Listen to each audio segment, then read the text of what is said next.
Hi everybody. Now we're going to be talking about one of my favorite patches, which is LifeWave Eon. And if you're like me and you like to have less stress in your daily life, then you want to use the LifeWave Eon patch. Now, where do most people carry their stress? It's going to be in their neck and shoulders. And that's exactly one of the places where you can use the Eon patch, and it's really easy to find. You're simply going to tilt your head forward, and this bone which protrudes at the back of the neck is where you apply the Eon patch.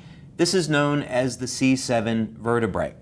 Now, alternatively, another place where you can apply the Eon patch is about 2 finger widths below the belly button.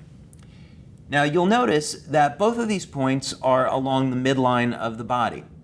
I like to recommend applying any of the YH patches along the midline of the body, because if you also use the LifeWave Energy Enhancer patches, this is going to be a good way to move energy through the body and get the great benefits of the LifeWave patches. But no matter which place you apply the LifeWave Eon patch, it's going to do a great job at reducing stress in your daily life.